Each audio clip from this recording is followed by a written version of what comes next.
अब हो रहा है। हाँ सॉरी, अब ये होगा ठीक है। नहीं ऐसे नहीं रुको। आपके ऊपर आ रहा है क्या? हाँ स्पॉट दादा मेकअप चेक कर लेते हैं।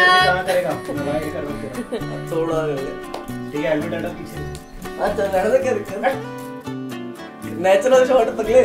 अच्छा वैसे कोई पूछता तो है नहीं हमसे इंटरव्यू लेने के लिए, तो हमने ये सोचा खुद ही कर लेते हैं इंटरव्यू है ना, खुद ही कर लेते हैं, ज्यादा बढ़िया वही है। तुम खुद कर लो, तैयार हो गया आगे, बढ़िया मार लो आगे। तो मैं कट बोलो ध्यान नहीं कट। अरे नहीं रीटेक नाउ माय चांस, मुझे भी बोलना। बोलिए ना। नहीं मुझे और बोलना। एडिट क्या? बताओ बोलो तुरंत। है ना बैटरी? हाँ बोलो चलो 1 2 3।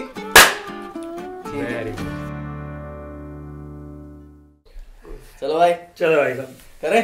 हाँ तो सबसे पहले अपन ऑडियंस की सवाल पूछेंगे। अगस्टस करके हमारे यूट्यूब यूजर है और वो पूछना चाह रहे हैं कि I wanted to ask Sonesh sir what all challenges you faced for Abhay's character, or was it easy for you because it was a story of a struggling artist? हाँ इजी तो था एक सर्टेन लेवल पे, because I could relate to it, क्योंकि as an artist I am also working as an artist, तो आप कहीं ना कहीं रिलेट कर सकते हैं पैशन से। You have a different desire, आप सोसाइटी से हट के कुछ करना चाहते हैं, तो रिलेटेबल था। और चैलेंजेस तो बहुत सारे चैलेंजेस थे। मैं नया था कैमरे के सामने एक्टिंग करने के लिए, तो मुझे पहले पता नहीं था कि कैसे अप्रोच करना है। पहले थोड़ा बहुत थिएटर किया था तो ये पता था एक्टिंग कैसे होती है, बट ये आइडिया नहीं था कि कैमरे के सामने कैसे उसको पोर्ट्रे करना है कि वो रियल लगे। तो थोड़ा थोड़ा फर्स्ट एपिसोड में सीखा, फिर सेकंड तक जाते जाते मैं और सीखा। थर्ड करने से पहले मैं मुंबई चला गया था, तो मुंबई का एक अलग प्रोसेस रहता है। वहाँ पे आप एज एन एक्टर डिफरेंट तरीके से अप्रोच करते हैं। तो वहाँ पे I used to give auditions, तो वहाँ जो ऑडिशंस दिए ना, that was very integral part in learning the craft acting. मतलब जब मैं कैमरे के सामने जाता था, स्क्रिप्ट होती थी, वो पढ़ता था, परफॉर्म करता था, तो हर दिन वो प्रोसेस के थ्रू जाते थे, तब कुछ डिफरेंट सीखने को मिलता था। तो वो बहुत इंटीग्रल पार्ट रहा, उससे बहुत ज़्यादा मुझे सीखने को मिला एक्टिंग में, कैमरे के सामने कैसे परफॉर्म करते हैं। एंड लकीली थर्ड एपिसोड उसके कारण मुझे लगता है इजी हुआ और अच्छे से परफॉर्म हो पाया और अच्छे से मैं कर पाया। तो चैलेंजेस थे, बट धीरे धीरे, क्योंकि सबसे ज़्यादा बड़ी चीज़ ये है कि हमारे पास टाइम बहुत सारा था, क्योंकि हमारे पास पैसा कम था और टाइम ज़्यादा था, इसलिए हम धीरे धीरे सीखते गए और जो थोड़ा सा टाइम मिलता था उसमें शूट करते थे, फिर थोड़ा टाइम सीखते थे, फिर शूट करते थे, फिर सीखते थे, शूट करते थे, क्योंकि टाइम हमने बहुत अच्छा खासा लिया था। सो सीखते रहे, करते रहे। परफेक्ट। तो अब जो अगला सवाल है वो है प्रीति जी से। तो प्रीति जी ये सवाल जो है पूछा है प्रीति जैन ने पूछा है। तो Preeti to another Preeti yes. So how was the work experience with each other? और Preeti, is it cool for you to work with low salary now? क्योंकि इससे पहले तुम 1 लाख रुपए पर महीना कमा रही थी, बट नाउ अब जब स्टोरी जो है आगे जब बढ़ी, हमने देखा कि वो एज एन इंटर्न लग रही है। हाँ। एक टीवी शो के अंदर जिसकी 15,000 रुपए सैलरी है और वो मुंबई में है। तो अब कैसे जो सर्वाइवल इंस्टिंक्ट है, अब वो क्या रहेगी? मतलब वो क्या थॉट प्रोसेस है प्रीति का? सबसे पहले तो कि वर्किंग रिलेशन कैसी रही? हाँ, I think this is the most beautiful question. So with all this years, I learned a lot from this series of course, and जो working experience है हमने एक दूसरे के साथ ही सीखा है. कोई ऐसा नहीं था कि कोई बहुत ही अच्छा है, कोई बहुत ही बुरा है. सबने एक दूसरे के साथ सीखा है. अगर मैं सुनेश की बात करूँगी तो he is a completely different person. When he is in front of a camera, he is a completely different person. He is completely Abhay, and off camera he is a completely different and funful and energetic guy. When I talk about Bunty ji, he is not different. He is just the same. उज्जवल जी हैं, बंटी जी हैं, सब same हैं, बिल्कुल as it is हैं जैसे हैं. अर्पित के बारे में ये है कि मेरे बारे में कुछ मत बताओ. क्यों भाई? क्यों? Is also part of team, no? मतलब ठीक है, क्योंकि उन्होंने पूछा जर्नी कैसी रही सबके साथ, तो सही बात भी है ना जर्नी में. Thank you. So he's like that. फनफुल, मजाकिया, और सबसे ज़्यादा इम्पोर्टेंट जो कि मैं बोलूँगी after like from like from every episode. He motivated me like anyone. So journey so far is amazing. बहुत अच्छी रही है, बहुत कमाल की रही है. मुझे याद है कि जब लास्ट डे था इसका, तो आई स्टार्ट क्राइंग और वियर्ड थिंग, इनमें से कोई नहीं आया मुझे चुप कराने के लिए. मैं अकेले ही रो रही थी. But was a very emotional moment कि अब पता नहीं कब मिलेंगे, क्या होगा. वियर्ड हो जाता है ना मतलब थोड़ा. हाँ, हम भी दुखी थे. नहीं दिखा, मुझे बिल्कुल ऐसा नहीं लगा. सॉरी, मैं अकेले ही रो रही थी. संकल्प लाइक, अरे साक्षी तू क्यों रो रही है? मैंने कहा यार मेरी तो कोई सुन ही नहीं रहा है. संकल्प हमारे दूसरे सिनेमेटोग्राफर हैं जो अभी मुंबई में. He is not us with right तो now. संकल्प ने को डायरेक्शन भी किया, सिनेमेटोग्राफी भी करी. उसने ऑलमोस्ट जितना भी क्रिएटिव पार्ट था, नो ऑफेंस का, ब्रो आई मिस यू यार.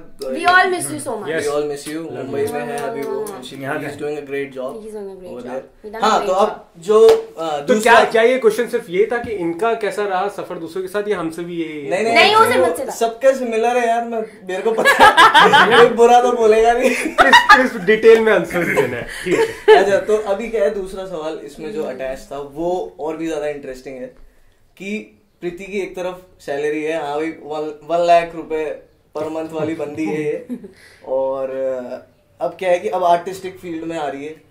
इवन दो उसको कुछ आर्टिस्टिक काम नहीं मिला है, उसको मिला सीरियल में ही काम है. बट शी समहाउ हैप्पी कि चलो ठीक है, I am there in this field. But उसको 15,000 रुपए पर मंथ मिलेंगे, उसमें उसकी सैलरी तय हुई है. और now she will be living in Mumbai.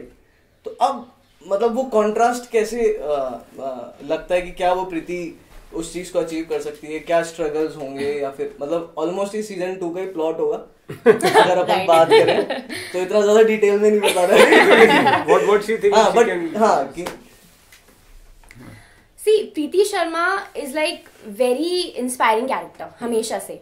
और वो इतनी ज्यादा प्रैक्टिकल है, वो हमेशा से बहुत ही मैच्योर कैरेक्टर रही हैं. और मतलब उनका पैशन था हमेशा से फिल्म्स में आना, क्रिएटिव आर्टिस्टिक उसमें जाना. But then somehow she won't be able to do that because of her family reasons और एनीथिंग. बट जब उसने फाइनली डिसीजन बनाया, और because she is very good in that, she is very good in decision making things, so उन्होंने कुछ सोच समझ के बनाया है. And pretty sure she gonna handle it. I mean अगर उन्होंने डिसीजन बनाया, उनको पता है ये चीज कि practically she was earning 1 lakh and now she have to earn 15,000. So कुछ सोच समझ के ही बनाया होगा. And I know she will gonna do it for sure because इतना हार्ड डिसीजन कोई इजीली नहीं लेता, specially a practical girl like Preeti Sharma. So very nice. This reflects how much respect she have for Preeti. Exactly. Very much. Sakshi I has so much learned from respect this for character Preeti. so much. And at some point I can relate with this girl so much because some point in my life I've also gone through with this thing. I had like so many words with Arpit as well and so many of my friends. So ऐसा लगता था कि कहीं ना कहीं वही story शायद मेरे साथ भी कहीं ना कहीं चल रही है. So I can relate to that character very much. So super Bunty ji. Hello, my name is Bunty. Very nice meeting you. Very nice meeting you. तो सर मतलब सबसे पहले तो ये कि बहुत बिलवर्ड कैरेक्टर है Bunty, to be really honest. आप कमेंट्स में भी पढ़ सकते हो, और इन जनरल भी अगर आप किसी से पूछो तो मतलब एक होता है कि एक कैरेक्टर होता है कॉमिक रिलीफ के लिए होता है फिल्म में, पर मुझे नहीं लगता कि बंटी सिर्फ एक कॉमिक रिलीफ का ही पार्ट था. मेरे को लगता है कि बंटी ने काफी मतलब जैसे ग्रो हुआ है वो अभय के साथ साथ, स्टोरी के साथ साथ. तो आपका ओवरऑल क्या परसेप्शन है बंटी को लेके, और बंटी किस तरह का कैरेक्टर है? क्योंकि मैं कभी भी समझ नहीं पाया वो मजाकिया है, वो सीरियस है, क्या है ये कैरेक्टर? मतलब आप कैसा परसेप्शन कर पाए बंटी को लेके? बंटी का कैरेक्टर जो है, शुरू में जब कहानी बता रहे थे तुम कि ये इस तरह का है मामला, तो मेरे दिमाग में कुछ अलग ही इमेज आ रही थी. बोले अच्छा ठीक है कि शायद ये कॉमेडी कैरेक्टर डाला जा रहा है. लेकिन फिर जैसे जैसे प्ले किए और कुछ डायलॉग्स इस तरह के भी आना शुरू हुए, तो मैं खुद भी इस कैरेक्टर समझने की कोशिश करने लगा. बोले ये है क्या, कि कभी तो सीरियस होता है, कभी इस तरह की बात करता है, और कभी मतलब फालतू की बात है, कुछ भी कि जिसका कोई तुक ही नहीं है. तो फिर मुझे लगा यार लेकिन ये है सही कैरेक्टर, मतलब कि लाइफ में इंसान को ऐसा ही होना चाहिए. क्या बोलते हैं, साक्षी बोल रही थी कि मैं रियल लाइफ में भी ऐसा हूँ, लेकिन ऐसा हूँ नहीं मैं. तो मैं, लेकिन ये कैरेक्टर जिस तरह का है, इंसान को ऐसा होना चाहिए, इस तरह का होना चाहिए. और मैं खुद भी बंटी जैसा बनने की कोशिश कर रहा हूँ कि बोले ठीक है बंटी जैसा कैरेक्टर है, कितना इंटरेस्टिंग कैरेक्टर है। अगर वाकई में कोई इंसान बंटी जैसा बन जाए तो क्या मतलब लाइफ कितनी खूबसूरत हो जाएगी, कितनी अच्छी हो जाएगी कि मजाक भी है, सीरियस भी है, और वो क्या बोलते हैं कि एक किसी को कोई दोस्त जैसा भी है मामला, कोई डिप्रेशन में जा रहा है उसको बाहर भी निकालने की कोशिश कर रहा है, लोगों की हेल्प भी करता है, हर चीज है। मल्टी टैलेंट तो एकदम मतलब इतना खूबसूरत कैरेक्टर है कि उसके अंदर सारी चीजें हैं। तो ये तो मैं खुद भी बनना चाह रहा हूँ बंटी, जो कि इस कैरेक्टर के माध्यम से, इस कैरेक्टर के जरिए बनने की बनने का मौका मिला। कौन ज्यादा खड़ूस है, सोनेश या उज्जवल? क्या आपको लगता है कि अभय और प्रीति में कुछ चक्कर चल रहा था, मतलब कुछ लव रिलेशन जैसा कोई सीन था? ये मेरा भी सवाल है, दोनों का रिलेशन था क्या? तो क्या हम एक्सपेक्ट कर सकते हैं कि सीजन 2 आएगा? अगर बनाए, जस्ट इन केस अगर हम सीजन 2 की तरफ बढ़े तो उसका स्केल क्या होना चाहिए?